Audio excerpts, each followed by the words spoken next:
샬롬. 오늘 또 주 안에서 한 몸 된 우리 사랑하는 지체들 환영하고 또 이렇게 온라인상에서 또 뵙게 돼서 반갑습니다. 오늘 하루도 또 주님이 주시는 힘과 은혜를 가지고 또 사랑하며 또 섬기며 또 서로를 위해 기도하며 이렇게 살아갈 수 있는 또 저와 여러분이 되기를 주님의 이름으로 축복합니다.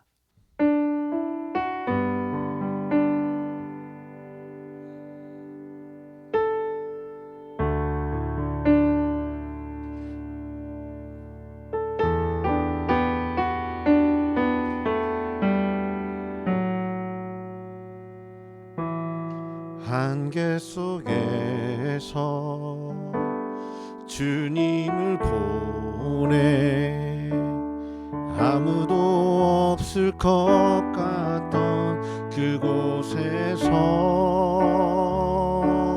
손 내미셔서 나를 붙드네.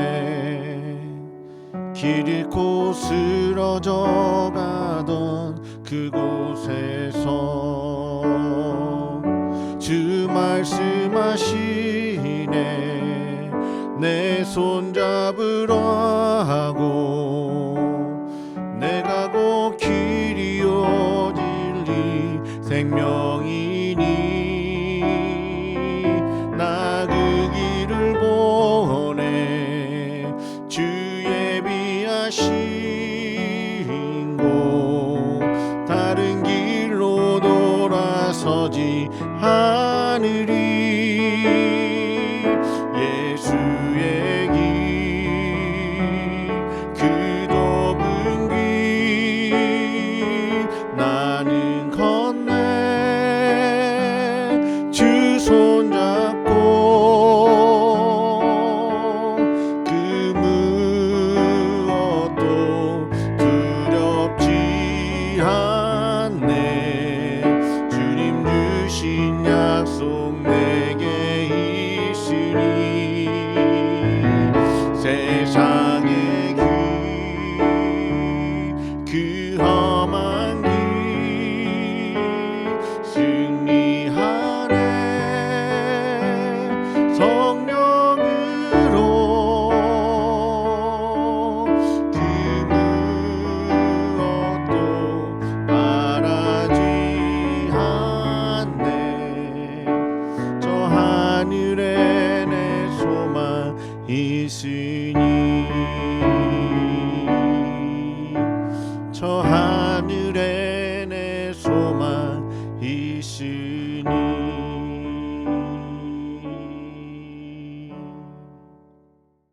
오늘은 에베소서 후반부의 말씀을 통독합니다. 사도 바울의 서신서를 보면 전반부에는 복음이 무엇인지, 우리가 믿는 믿음이 무엇인지, 우리가 받은 은혜가 무엇인지를 이야기해 준다면 후반부에는 은혜를 받은 사람으로 이 복음을 영접한 받은 사람으로 믿는 자로 어떻게 살아야 될지를 우리에게 가르쳐 줍니다. 오늘 에베소서도 마찬가지입니다. 1장부터 3장까지 우리에게 허락하신 하나님의 구원이 무엇인지를 설명했다면 이제 4장부터는 여러 가지 복음에 합당한 삶에 대해서 이야기를 하고 있습니다. 크게 세 가지입니다. 4장 1절에 보면 그러므로 주 안에서 갇힌 내가 너희를 권하노니 너희가 부르심을 받은 일에 합당하게 행하라. 부르심에 합당하게 행하라 라고 권면하면서 특별히 이 공동체적인 측면에서 교회로 부르신 우리가 그 부르심에 합당한 삶이 무엇인지를 이야기해 줍니다. 두 가지를 이야기하는데 하나는 성령이 하나 되게 하신 것을 힘써 지키라고 하는 말씀이고요. 몸도 하나고 성령도 하나이고 주님도 아버지 하나님도 한 분이시니 주님의 몸된 교회 안에서 우리도 하나 된 것을 기억하면서 모든 겸손과 온유와 오래 참음과 또 사랑으로 서로를 용납하며 또 평안에 매는 줄로 이 성령이 하나 되게 하신 것을 힘써 지키라고 권면합니다. 두 번째, 어떻게 부르심에 합당하게 살아갈 것인가 22절부터 24절까지 나오는데요. 유혹의 욕심을 따라 썩어져가는 구습을 따르는 그 옛사람을 벗어버리고 예수 믿기 이전의 삶을 벗어버리고 오직 너희의 심령이 새롭게 되어서 거룩한 새 사람을 입으라. 우리에게 요구하시는 것은 거룩입니다. 5장에서 두 번째 권면은요. 1절입니다. 그러므로 사랑을 받는 자녀같이 너희는 하나님을 본받는 자가 되라. 예. 하나님을 본받는 삶의 모습을 이야기합니다. 그런데 그 하나님을 본받는 삶이 어디에서 나타나야 되는가? 에베소서에서는 특별히 그것을 가정이라고 이야기하고 있어요. 5장 22절 보면 아내들이여 자기 남편에게 순종하라, 복종하라 되어 있죠. 25절에도 남편들아 아내 사랑하기를 그리스도께서 자기 교회를 위해서 자기 자신을 내어주신 것처럼 그렇게 사랑하라 말씀하고 있고 6장 1절에 자녀들아 너희들은 주 안에서 부모에게 순종하라. 4절에서는 아비들아 너희 자녀를 노엽게 하지 말고 오직 주의 교훈과 훈계로 양육하라. 또 5절에는 종들아 상전에게 9절에는 상전들아 라고 이야기하면서 당시에는 또 상전이 있었고 종이 한 가정 안에 살고 있지 않았습니까? 그래서 나를 모르는 세상이 아니라 먼저는 나를 가장 잘 알고 가장 많은 시간을 함께하고 가장 가깝게 삶을 보내고 있는 그 가정에서 하나님의 사랑을 받는 자녀와 같은 그 모습이 하나님을 본받는 그 삶의 모습으로 살아가라고 말씀하고 있습니다. 그리고 이제 마지막 세 번째 권면은 6장 10절부터 나오는 하나님의 전신갑주를 입으라라고 하는 말씀입니다. 이 말씀은 에베소서에 나오는 독특한 표현이죠. 하나님의 전신갑주를 입는다는 것은 여러분 우리에게 뭔가 이 땅 가운데 싸움이 있다는 것을 의미합니다. 그러면 우리가 싸워야 되는 싸움의 대상, 전쟁의 대상은 누구입니까? 그것은 바로 마귀이고 사탄입니다. 12절 보시면 세번역 성경입니다. 우리의 싸움은 인간을 적대자로 상대하는 것이 아니라 통치자들과 권세자들과 이 어두운 세계의 지배자들과 하늘에 있는 악한 영들을 상대로 하는 것입니다. 성경이 분명히 우리에게 이야기해주고 있습니다. 내가 싸워야 될 대상은 인간이 아니라는 겁니다. 여러분 사람하고 싸우느라 시간 낭비하고 에너지를 쏟지 마십시오. 우리가 싸워야 될 대상은요. 이 세상을 지배하고 있는 배후 세력, 공중 권세 잡은 자, 바로 하늘에 있는 악한 영 사탄입니다. 여러분 예수님을 기억해 보십시오. 예수님을 십자가에 못 박은 것이 누구였습니까? 사람들이었습니다. 예수님을 따르던 무리들, 백성들, 로마의 군인들, 대제사장들, 바리새인들이었습니다. 그런데 예수님께서 그들을 대적하셨나요? 그렇지 않습니다. 누가복음 23장 34절에 보면 예수님께서 말씀하시죠. 십자가에서 아버지여 저들의 죄를 사하여 주옵소서. 저들은 자기들이 하는 일이 무엇인지를 알지 못합니다. 라고 오히려 그들을 위해서 기도했던 것을 보게 됩니다. 예수님은 지금 자기를 죽이고 있는 십자가에 못 박는 사람들이 아니라 그 배후에서 태초부터 자기를 죽이려고 했던 옛뱀 사탄의 그 영향이라고 하는 것을 아셨던 것입니다. 우리는 11절 마귀의 관계를 능히 대적하기 위하여 하나님의 전신갑주를 입으라고 오늘 바울은 권면합니다. 여러분 우리가 대적할 것은요 마귀이고 마귀의 관계, 우리말 성경에는 마귀의 계략이라고 되어 있습니다. 그럼 마귀의 그렇다면 계략, 마귀의 관계가 무엇일까요? 여러분 우리로 마귀가 하나님의 존재를 부인하게 만들고 있나요? 여러분에게 마귀가 하나님이 계시지 않다라고 이야기한다면 여러분 그거 받아들일 수 있겠습니까? 또 우리로 죄를 짓게 만드는 것이 사탄의 전략일까요? 여러분 이것은 우리가 그 탐욕, 육신의 정욕, 안목의 정욕, 이생의 자랑으로 인해서 죄를 선택하는 것이지 마귀의 계략은 아닌 것 같습니다. 그렇다면 우리를 향한 마귀의 계략, 마귀의 관계 전략은 무엇일까요? 그것은 하나님을 의심하게 하는 겁니다. 하나님의 선하심을 의심하게 해서 하나님과 나와의 관계를 깨뜨리는 겁니다. 예수님은 안 믿는 사람들에게도요 물어보면 자기 신의 존재를 믿는다고 이야기합니다. 하나님을 믿는다고 이야기해요. 그러나 그 하나님과 관계를 맺는 것은 거부해요. 우리들과 그들의 차이점은 우리는 그 하나님이 선하신 분인 것을 알아서 하나님을 아버지로 모시고 하나님과의 관계 안에 들어왔다는 겁니다. 그래서 사탄이 하는 일은요. 그 하나님이 계시지 않다고 이야기하는 것이 아니라 그 하나님의 선하심을 우리로 의심하게 만드는 겁니다. 나에게 고난이 다가왔을 때, 박해가 있을 때, 어려운 형편이 찾아왔을 때 왜 선하신 하나님께서 나에게 이런 고통을 주시는가? 왜 저 사람은 저렇게 잘 사는데 나는 이렇게 어렵게 살고 있는 것인가? 하나님이 사랑이라면서 왜 나의 삶에는 이 문제 하나도 해결되지 않는 것인가? 그러면서 우리로 자꾸 하나님의 선하심을 의심하게 만듭니다.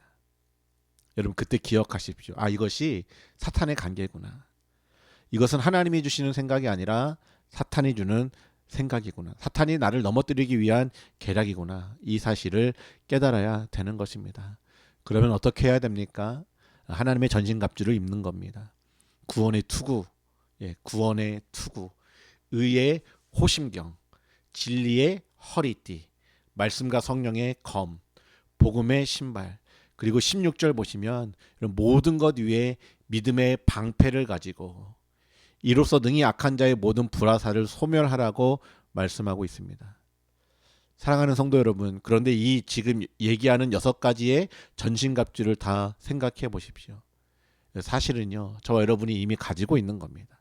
여러분 구원 받으셨죠? 예수님으로 말미암아 의롭다함을 받으셨죠. 여러분 진리가 무엇인지 알고 계시죠?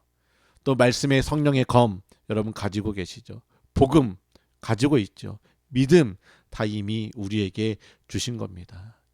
이미 주신 이 전신갑주를 입고 사탄이 우리로 하나님을 의심하게 하며 하나님의 선하심을 의심하게 하며 그 관계를 분열시키려 할 때마다 여러분 우리는 믿음의 방패를 사용하는 겁니다. 나의 하나님은 선하셔. 예수님은 나의 선한 목자가 되셔.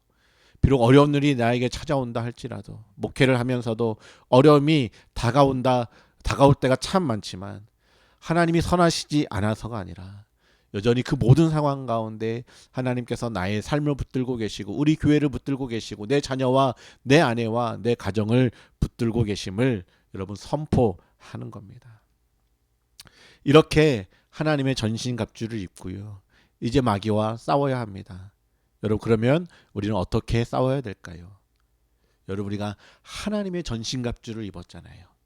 그러면 하나님이신 예수님께서 어떻게 싸우셨는지를 여러분 기억해야 됩니다. 예수님이 어떻게 싸우셨습니까? 말씀으로 물리치셨죠. 또 예수님이 어떻게 싸우셨습니까? 예수님의 승리의 비결은 바로 십자가였습니다. 여러분 예수님이 어디에서 승리하셨습니까? 십자가입니다. 우리가 하나님의 전신갑주를 입었다면 싸우는 방식도 주님과 같아야 합니다. 그것은 무엇이냐? 내가 죽는 겁니다. 예수를 따르던 무리들이 돌아서서 예수님을 희롱하고 채찍으로 공격하고 조롱했을 때 예수님은 저들의 죄를 사하여 달라고 기도하셨습니다. 그리고 십자가에서 죽으셨습니다. 왜 죽으셨습니까? 하나님께서 세상을 이처럼 사랑하셔서 죽으신 겁니다. 여러분 사탄은 자기가 승리했다고 생각했습니다. 그런데 예수님의 죽음이 역설적이게도 사탄의 머리를 깨부수고 공중의 권세 잡은 자를 쓰러뜨리고 무너뜨리고 승리하는 길이 바로 예수님의 십자가였습니다. 사탄이 우리로 하나님을 의심하게 할 때 하나님의 선하심에 회의를 갖게 하고 그 관계를 깨뜨리려 할 때 여러분 우리는 어떻게 해야 됩니까? 사탄이 인간을 동원해서 나를 대적하고 모함하고 어렵게 할 때 여러분 우리가 어떻게 반응해야 되겠습니까? 예수님이 하셨던 것처럼 내가 죽는 겁니다. 내가 그리스도와 함께 십자가에 못 박혔나니 나는 예수님과 함께 십자가에 못 박혔다.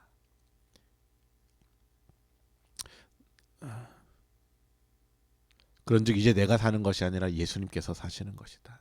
여러분 이 사실을 고백하는 겁니다. 그리고 예수님의 방법은 십자가에서의 사랑이었습니다. 그 사랑은 원수까지 사랑하는 사랑입니다. 사탄에 대해서는 대적하고 믿음을 내세우며 하나님의 선하심을 선포해야 되지만 여러분 나를 힘들게 하는 원수 그 사람 자기도 알지 못한 채 사탄에게 이용당하는 그 사람에 대해서는 나는 주와 함께 죽었음을 기억하고 주님의 사랑이 나를 통해 그 예수님의 사랑이 흘러가도록 그 영혼을 사랑하고 긍휼의 눈으로 바라보는 겁니다. 로마가 기독교인들을 박해했습니다. 초대교회를 박해했죠. 그런 로마가 313년에 기독교를 공인합니다. 여러분 어떻게 이런 일이 벌어질 수 있었습니까? 초대교회 성도들은 박해하는 그들을 위해서 기도했습니다. 순교를 당하면서도 예수님이 하셨던 것처럼 아버지 저들의 죄를 용서해 주십시오. 기도했습니다. 그 땅 가운데 버려진 아기들 또 상처 입은 영혼들 그렇게 버려진 자들이 있다면 그들을 데려다가 먹이고 마시게 하고 옷을 입혀주고 자기의 자녀로 입양하여서 그 아이들을 또한 키워냈습니다. 전염병에 들어서 다 도망할 때에도 그리스도인들은 남아서 서로를 돌보았습니다. 여러분 이러한 초대교회의 사랑의 모습이 결국 로마를 변화시켰던 겁니다. 예수님이 오신 성탄을 기억하는 기념하는 이 성탄의 계절에 여러분 오늘 저와 여러분이 하나님의 전신갑주를 입고요. 믿음으로 사탄의 모든 공격에 대해서는 막아내시고 십자가에서 내가 죽었음을 기억하며 원수까지도 사랑하는 그 예수님의 사랑으로 그 사랑을 좀 나에게 부어달라고 기도했으면 좋겠습니다. 내가 원수를 사랑해야지 라고 해서 사랑할 수 있는 게 아니라요. 내가 죄인 되었을 때 내가 하나님과 원수 되었을 때 나를 먼저 사랑하셨던 나에게 먼저 찾아오셨던 그 예수님의 사랑을 기억하며 그 십자가의 은혜와 사랑을 기억하게 되면 그 주님을 바라보게 되면 그 주님의 마음이 내 안으로 들어오게 되고 내가 내 주변에 나를 힘들게 하는 영혼들을 바라볼 때 주님의 마음으로 바라볼 수 있게 되는 겁니다. 그 사랑을 나에게 부어달라고 여러분 기도하시고요. 특별히 오늘 저와 여러분의 가정과 또 주의 몸된 이 공동체 안에서 하나님을 본받는 삶의 모습 또 하나님의 마음으로 품어내는 사랑의 그 고백들이 넘쳐날 수 있기를 주님의 이름으로 축복합니다.